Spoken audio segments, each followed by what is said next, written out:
नमस्कार, बहुत बहुत स्वागत है आपका न्यूज स्टेट के डिजिटल प्लेटफॉर्म में और मैं हूं आपके साथ प्रद्युम्न शर्मा। लगातार बदमाशों की धरपकड़ उत्तर प्रदेश पुलिस लगातार कर रही है, लेकिन अब अगर कोई लड़कियों से छेड़खानी भी करता है तो उस पर भी तुरंत कार्रवाई हो रही है। हाल ही में देवरिया से एक वीडियो वायरल होता है जहां पर सुनसान रोड थी और खेत के आसपास कुछ मनचले युवतियों को छेड़ रहे थे, उनसे बदतमीजी कर रहे थे, वो भी सरेराह ये किया जा रहा था। जैसे ही इसका वीडियो वायरल हुआ उसके बाद तुरंत पुलिस एक्शन में आ गई। पुलिस के एक्शन में आते ही यहाँ पर मुठभेड़ होती है, मुठभेड़ में आरोपियों की गिरफ्तारी भी कर ली जाती है और ये स्पष्ट कर दिया गया है कि अगर कोई भी लड़कियों से बदतमीजी करता है या वर्क प्लेस पर उसके साथ कोई बदतमीजी होती है तो तुरंत जो है वो कार्रवाई यहाँ पर की जाएगी। देवरिया से तुरंत खबर सामने आती है कि लगातार बदमाशों की धरपकड़ के लिए कोशिश हो रही थी और उसके बाद मुठभेड़ में बदमाश गिरफ्तार कर लिए गए। यानी कि मुठभेड़ का जो खौफ है वो बदमाशों के अंदर इस कदर देखने को मिल रहा है कि अगर आप कोई भी काम करते हैं, कोई भी अनैतिक गतिविधियों में अगर लिप्त पाए जाते हैं तो एनकाउंटर आपका जरूर यहाँ पर किया जाएगा। मेरी सहयोगी सोनी भी मेरे साथ जुड़ रही है, उनसे भी इस मामले में अपडेट लेंगे।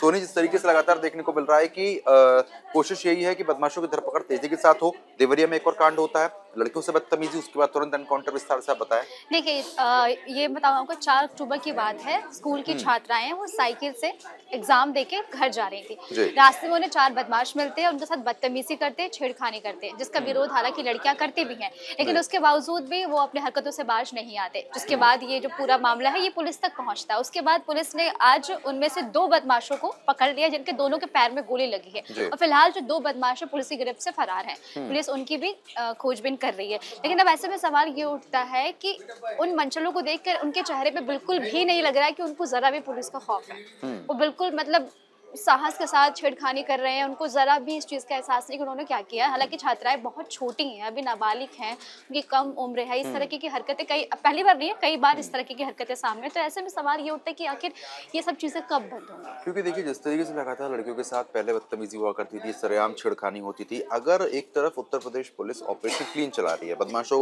को एनकाउंटर में ढेर किया जा रहा है, गोली मारी जा रही है, गिरफ्तार किया जा रहा है, लेकिन ऐसे मंचलों से भी निजात दिलाना बहुत ज्यादा जरूरी हो जाता है, क्योंकि ये कोई पहला केस नहीं है। इससे पहले भी ऐसे वीडियो वायरल होते हैं जहाँ पर पहले भी आए थे, इसमें कुछ मुस्लिम छात्राओं के साथ भी छेड़खानी की गई थी।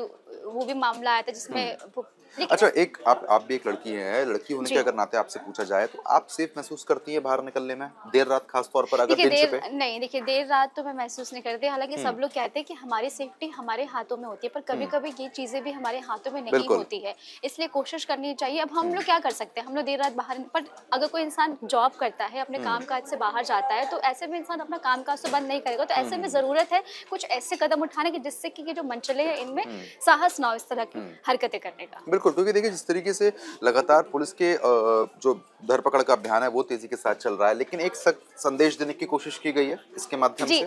सबसे अच्छी बात ये है कि मतलब यूपी में जब भी कुछ होता है तो तुरंत एक्शन लिया जाता है। ये घटना 4 अक्टूबर को हुई, तुरंत एक्शन लिया गया, 2 को गिरफ्त कर लिया गया है और 2 अभी फिलहाल फरार है और जल्द ही पुलिस उनकी भी गिरफ्तारी कर लेगी। लेकिन ऐसे में अब सियासी मतलब वो भी चल गया है कि अब जो भी अखिलेश यादव ने भी कुछ ट्वीट करके बताया, वो क्या बताया है वो मैं अभी बता दूंगी आपको। लेकिन फिलहाल अब इसमें यही है कि योगी सरकार काफी ज्यादा मतलब मंचलों को लेकर काफी ज्यादा एक्टिव है और वो चीजों पे लगातार कार्य कर रही है। चलो ठीक है, बहुत बहुत शुक्रिया आपका तमाम जानकारी हमारे साथ साझा करने के लिए। तो फिलहाल जिस तरीके से आप देख रहे हैं, कहीं ना कहीं कोशिश यही है कि ऐसे बदमाशों की धरपकड़ तेजी के साथ हो सके, लेकिन खास बात ये भी देखने को मिल रही है कि ऐसे मंचलों के लिए जो एनकाउंटर ये देखने को मिला है, इससे कहीं ना कहीं एक सख्त संदेश गया है। सख्त संदेश जाएगा तो शायद किसी की हिम्मत नहीं होगी ऐसे कर्मकांडों को अंजाम देने की। ये भी कहीं ना कहीं एक अपने आप में अनूठी चीज हो जाती है कि पुलिस बहुत तेजी के साथ इन तमाम मामलों में कार्रवाई करती है। देखने वाली बात ये होगी कि पुलिस जो फरार चल रहे आरोपी उनकी गिरफ्तारी और कैसे करती है। हमारे वरिष्ठ सहयोगी हमारे साथ जुड़ चुके हैं।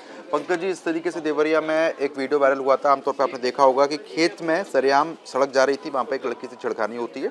ऐसे तमाम वीडियोस वायरल होते हैं, चाहे वो गाड़ियों में छेड़खानी हो, दिल्ली से क्षेत्र में छेड़खानियाँ होती हैं, पूरे उत्तर प्रदेश में ऐसे कांड देखने को मिलते हैं। लेकिन अब एनकाउंटर किया गया है। पहली बार ऐसा हुआ कि छेड़खानी के विरोध में धरपकड़ हुई, लेकिन वहाँ पे एनकाउंटर हुआ है।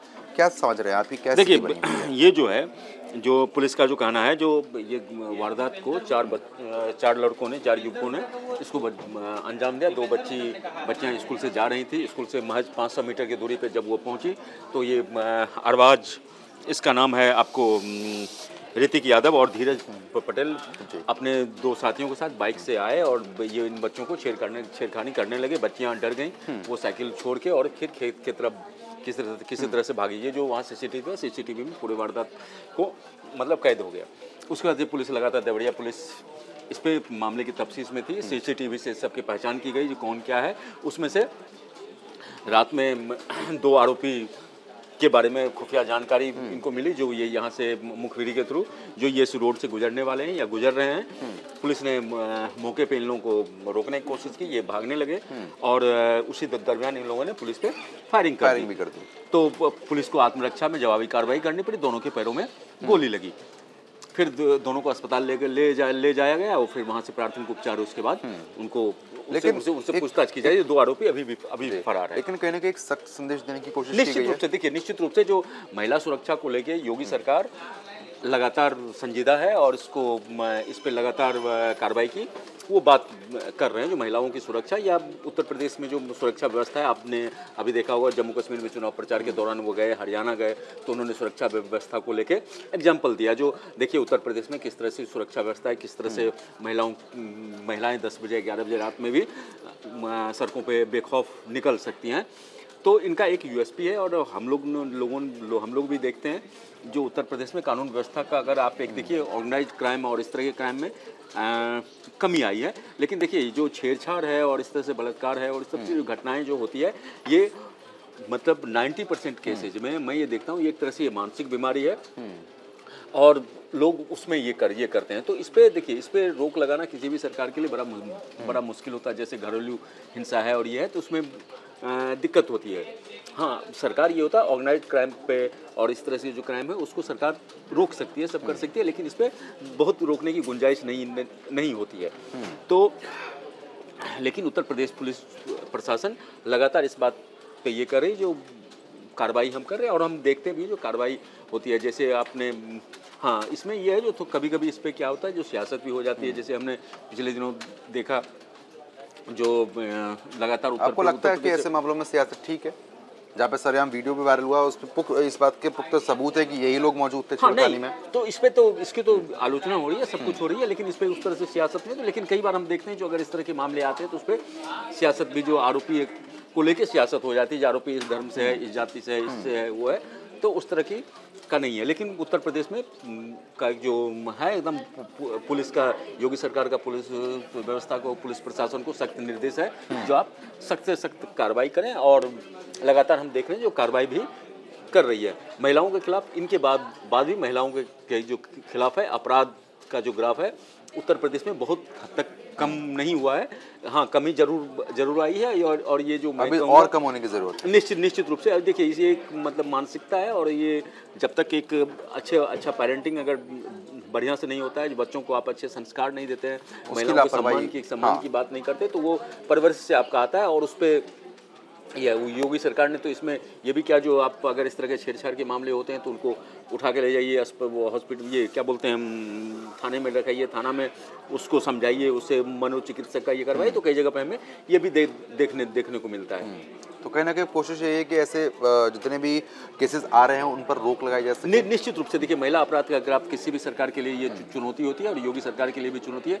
हाँ, ये सही बात है कि योगी सरकार लगातार महिलाओं के खिलाफ अपराध या ये जो उत्तर प्रदेश में जो अपराध का है उसको कमी लाने के लिए लगातार ये है। जो उत्तर प्रदेश में तो ये भी है जो कई बार अपराधी बोलते हैं जो मुझे भैया सो जेल में ही मेरे लिए रहना मतलब सेफ है, सुरक्षित है।